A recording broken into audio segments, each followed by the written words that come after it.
Napi Lapas Tanjung Gusta Medan didata untuk pilkada. Komitmen ASN netral dalam pilkada di Kabupaten Karo.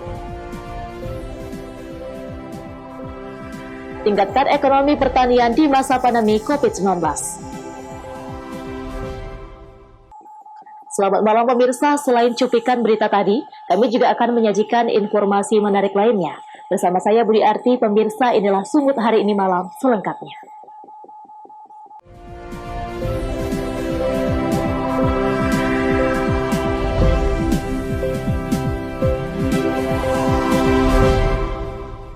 Kita ke informasi pertama pemirsa. Lembaga Pemasyarakatan Kelas 1 Tanjung Gusta Medan melakukan pendataan kepada warga binaannya agar tidak kehilangan hak pilih pada Pilkada Kota Medan 2020.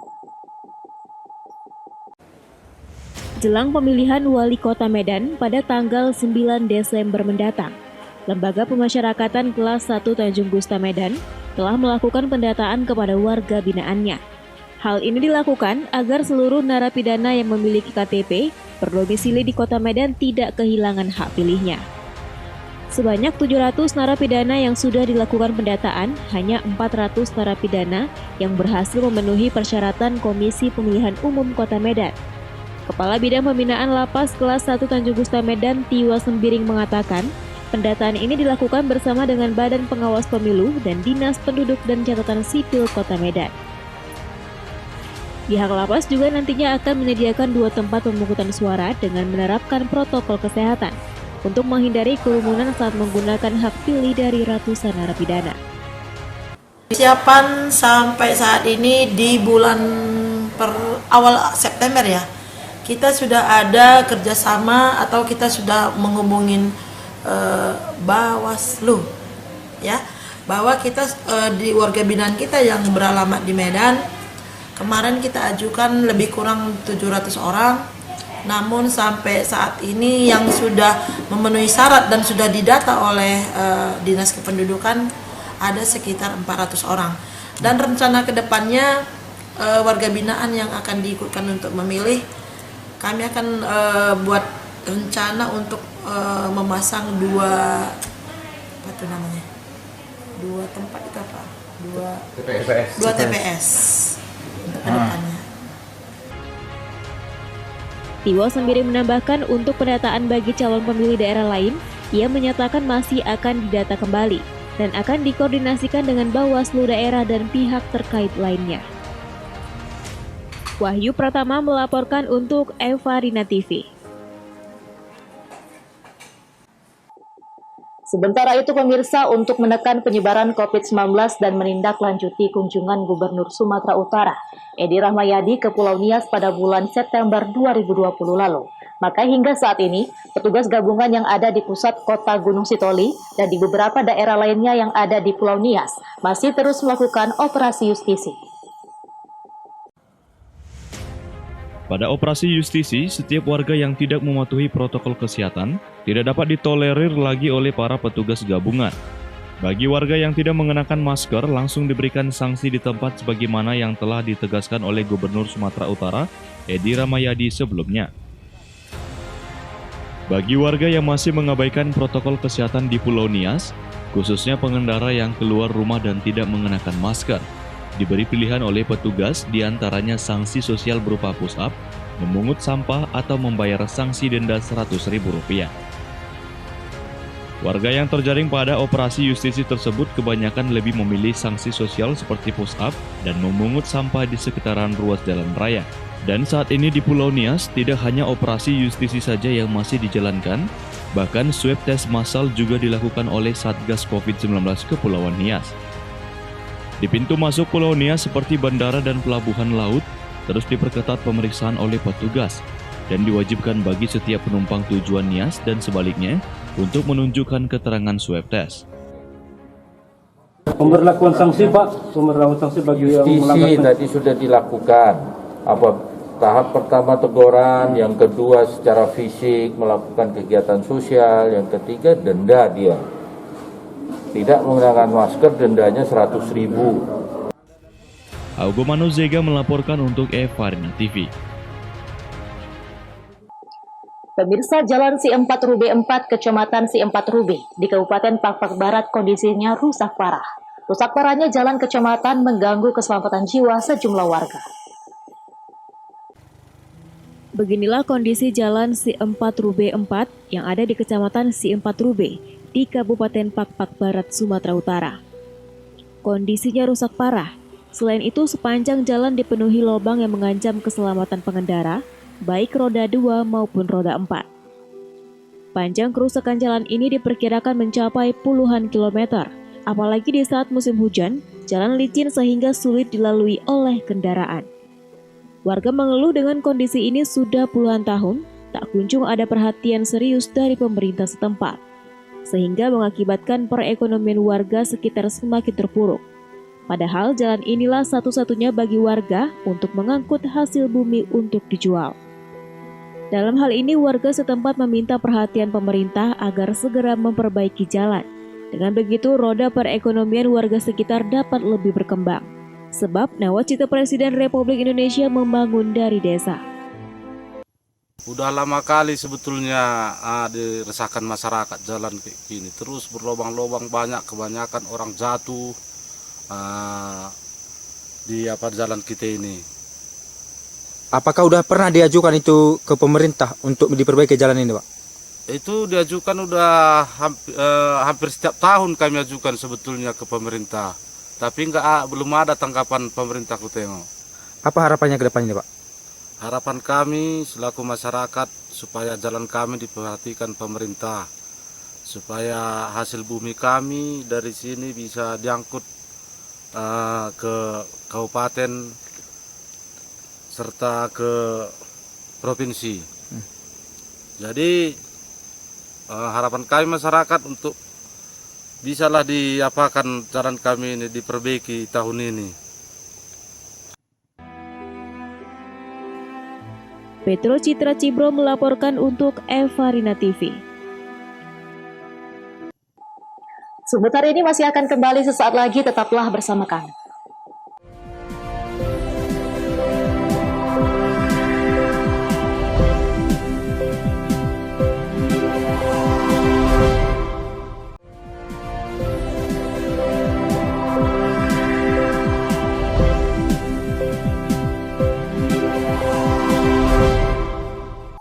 Terima kasih masih bersama kami. Pemirsa, menyambut pilkada pada bulan Desember tahun 2020 mendatang, pemerintah Kabupaten Karo mendeklarasikan komitmen aparatur sipil negara untuk bersikap netral.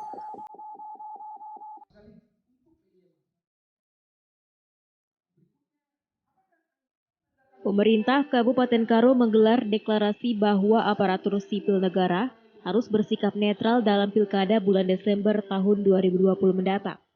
Hal ini dipertegas oleh Sekretaris Daerah Kabupaten Karo yang meminta kepada seluruh ASN untuk bersikap netral. Hal ini dikarenakan ASN berbeda dengan TNI Polri, di mana ASN memiliki hak untuk memberikan suaranya kepada calon kepala daerah. Meski demikian, dirinya meminta kepada ASN untuk tidak menjadi tim pemenangan ataupun tim sukses dari salah seorang calon kepala daerah. Selain itu, para ASN juga harus bijak dalam bermedia sosial, dengan tidak memberikan komentar ataupun like kepada salah seorang calon kepala daerah.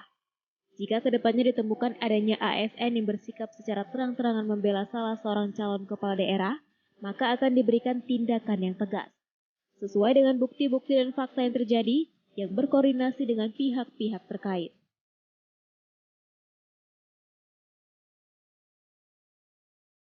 Kaitan ASN netralitas yang ada di Kabupaten Karo yang berjumlah 5.871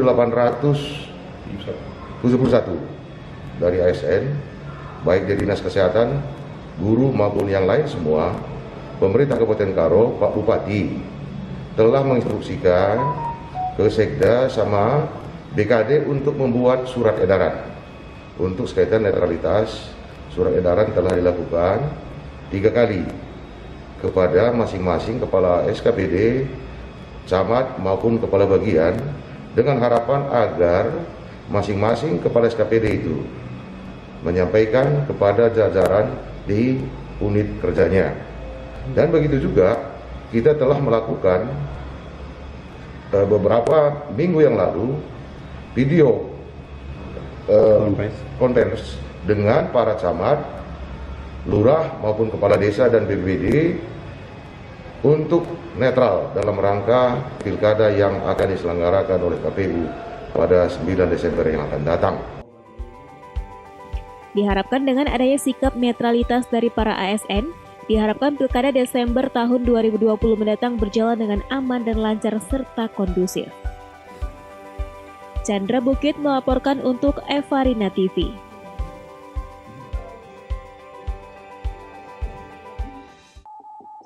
Masih dari Kabupaten Karo, pemirsa, akibat dampak pandemi COVID-19, warga desa Cimbang, Kecamatan Payung, Kabupaten Karo, Sumatera Utara, memilih budidaya cacing tanah untuk meningkatkan perekonomian yang sempat terpuruk di tengah pandemi COVID-19.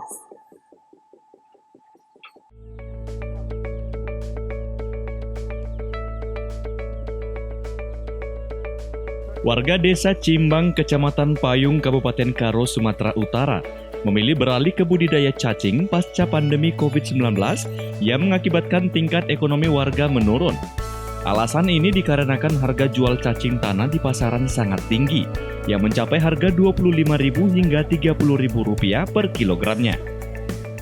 Imam selaku pengusaha budidaya cacing tanah ini mengatakan, dirinya menggeluti usaha ini dikarenakan permintaan pasar akan cacing tanah jenis cacing merah atau African Nightcrawler atau Lumbricus rebellus ini sangat tinggi. Cacing tanah ini nantinya akan diekspor ke luar negeri seperti Korea dan Cina untuk dijadikan bahan dasar kosmetik dan kecantikan. Dan untuk budidayanya sendiri tidak membutuhkan modal yang besar, hanya bibit cacing tanah, kotoran lembu, serta wadah penampung. Dan dari 1 kg bibit cacing tanah dapat menghasilkan panen 3 kg hingga 4 kg cacing selama 45 hari yang dibudidayakan di wadah ukuran 60 cm x 40 cm x 30 cm. Untuk pemasaran sendiri, dirinya mengaku sudah memiliki pembeli yang siap menampung hasil panen. Bahkan dirinya mengaku tidak dapat memenuhi permintaan pasar 10 ton per bulannya akibat kurangnya pasokan cacing tanah.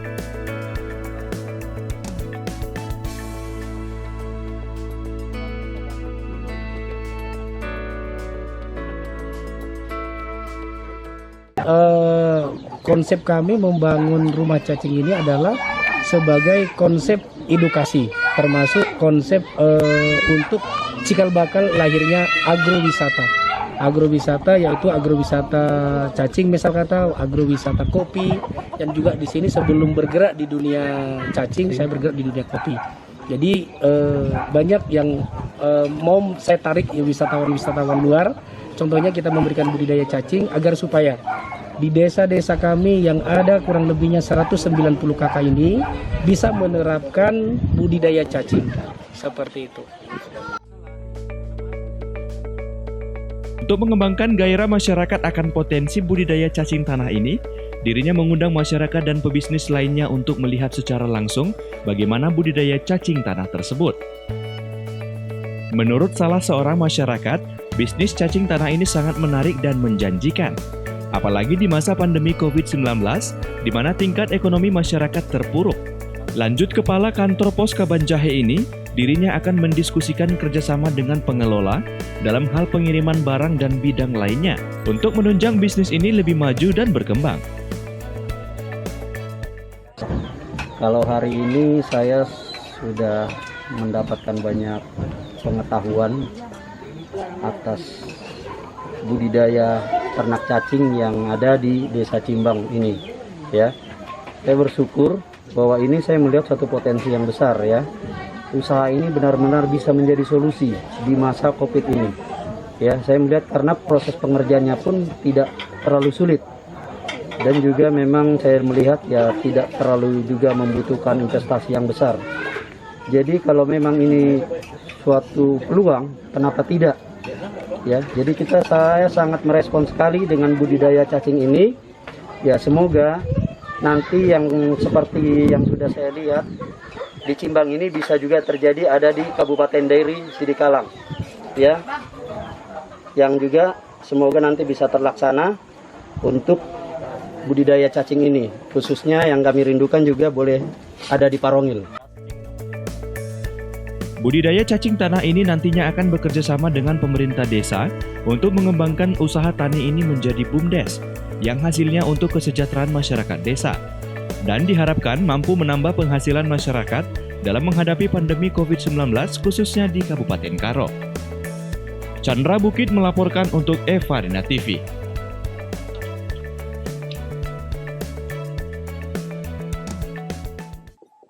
Kita beralih ke informasi lainnya, pemirsa. Universitas Evarina melalui Direktorat Kemahasiswaan menyelenggarakan kegiatan pengenalan kehidupan kampus bagi mahasiswa baru tahun akademik 2020-2021. Berbeda dari metode program pengenalan kampus pada tahun sebelumnya, namun di tengah pandemi COVID-19, pengenalan kampus difokuskan pada upaya memperkenalkan simulasi interaksi pembelajaran jarak jauh.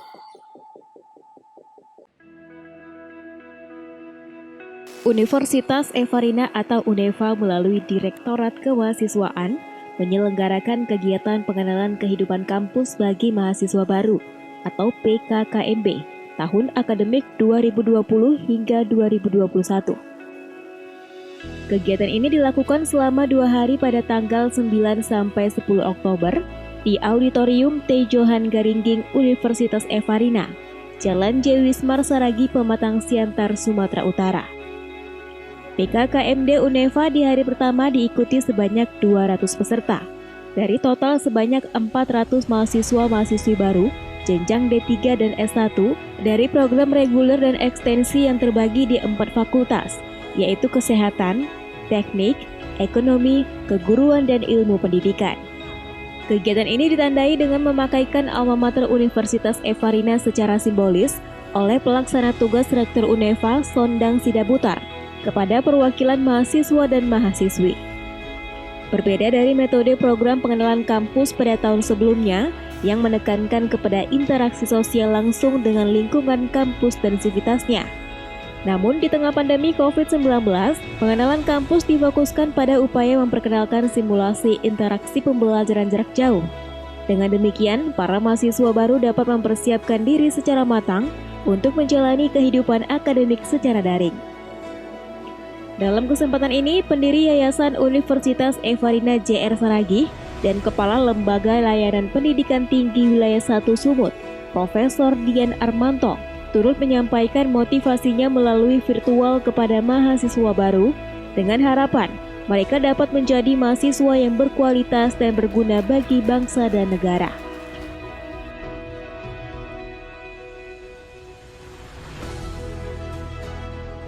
Universitas Evarina sedang mengadakan pengenalan kehidupan kampus bagi mahasiswa baru atau PKKMB, di mana berlangsung selama 2 hari, tanggal 9 sampai dengan 10 Oktober. Dan dalam pelaksanaan ini kami melakukannya sesuai dengan protokol kesehatan karena saat ini masa pandemi COVID-19. Kami tetap melakukan protokol sesuai dengan anjuran pemerintah, di mana pada pembukaan di sini juga kami diikuti atau dihadiri oleh Ketua LLDT 1 Prof. Dian Armanto dan juga diikuti oleh Bapak Bupati Simalungun yang sekaligus pendiri Yayasan Evarina, Bapak Dr. J.R. Saragi. Puji Tuhan, pembukaan sudah terlaksana dengan baik. Perlu kami sampaikan bahwa PKKMB ini berlangsung 2 hari, dilakukan dengan 2 termin. Jadi hari ini sebanyak 200 mahasiswa dan besok sebanyak 200 mahasiswa. Kami laksanakan di aula sebesar ini. Kami merasa bahwa ini sudah cukup untuk memenuhi protokol kesehatan, di mana kami lakukan juga pemeriksaan suhu tubuh, cuci tangan, dan wajib memakai masker dan jaga jarak. Jadi meskipun di masa pandemi seperti ini, kami berharap mahasiswa kami, mahasiswa baru ini tetap menjadi mahasiswa yang tentunya berguna nantinya. Jadi tidak kalah semangat meskipun di masa era new normal saat saat ini. Jadi kami tetap berharap mahasiswa kami ini ada dari 4 fakultas, Fakultas Kesehatan, Fakultas Teknik, Fakultas Ekonomi, dan Fakultas Pendidikan. Jadi kami berharap ke depan mahasiswa yang kami terima saat ini, mahasiswa baru ini, walaupun di masa pandemi COVID-19 akan menjadi mahasiswa yang pintar, berpotensi, berkualitas, dan bisa menjadi pembela negara tentunya melalui nanti apa yang harus mereka kerjakan setelah mereka lulus. Jadi mohon doanya semoga mahasiswa kami ini menjadi mahasiswa yang berguna bagi negara dan bangsa tentunya. Sebelum dilakukan kegiatan, peserta terlebih dahulu telah diimbau untuk wajib menerapkan protokol kesehatan seperti menggunakan masker dan menyiapkan hand sanitizer. Dosi Sibarmata melaporkan untuk Eva Rina TV.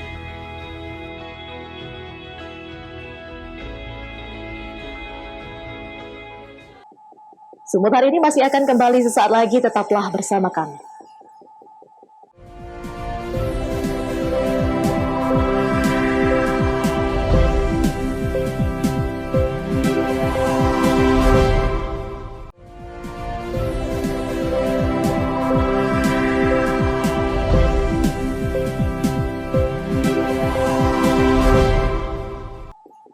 Terima kasih masih bersama kami.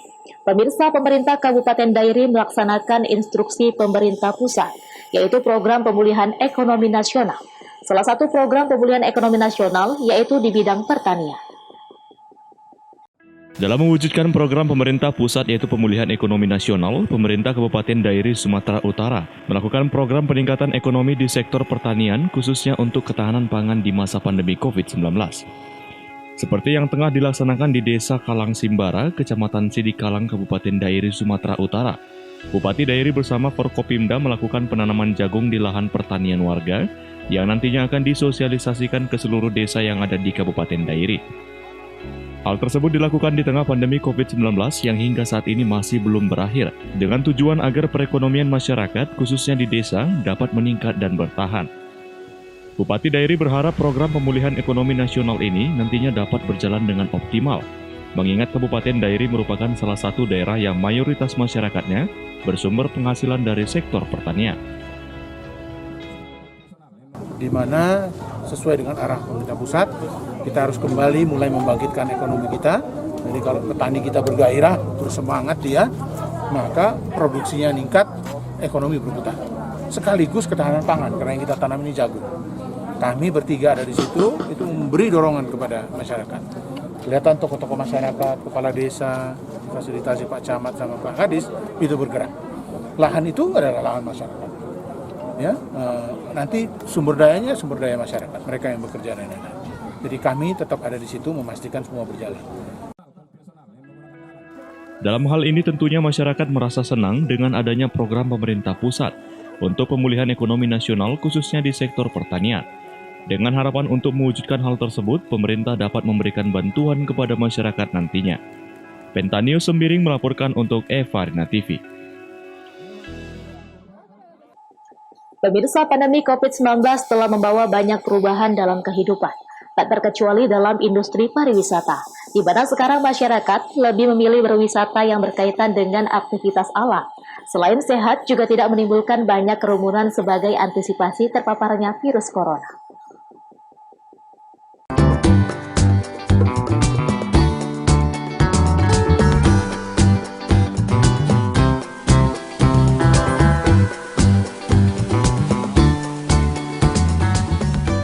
Kegiatan wisata berbasis alam atau outdoor semakin diminati bagi masyarakat Pekalongan di masa pandemi COVID-19.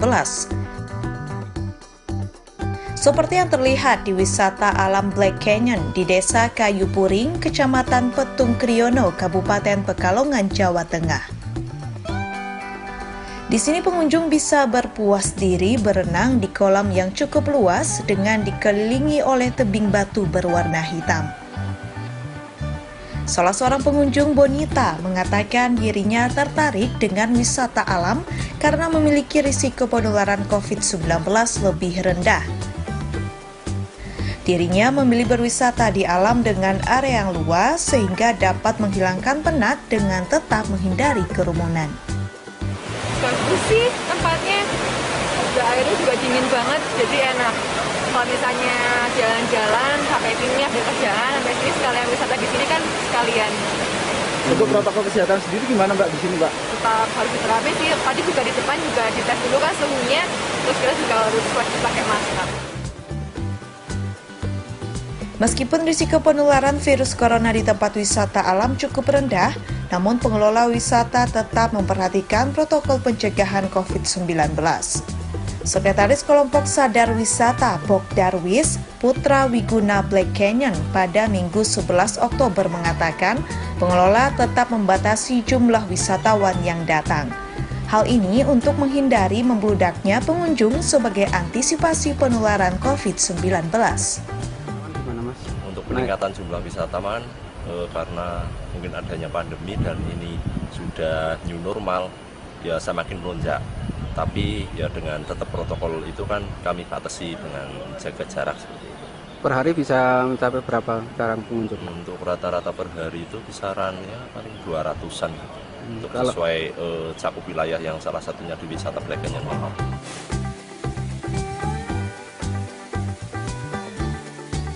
Sejak dibukanya wisata alam Black Canyon, wisatawan yang datang pada saat akhir pekan bisa mencapai 500 orang. Berwisata di masa adaptasi kebiasaan baru, pengunjung diharapkan tetap menjalankan protokol kesehatan 3M, yaitu memakai masker, mencuci tangan dengan sabun, serta menjaga jarak dan menghindari kerumunan. Dari Pekalongan, Jawa Tengah, Yusuf Fatoni, Kantor Berita Antara mewartakan.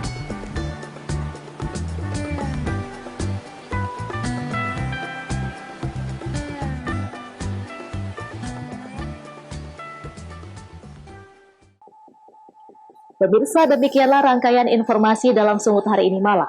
Saya Budi Arti mewakili kerabat kerja yang bertugas pamit undur diri. Terima kasih atas kebersamaan Anda dan sampai jumpa.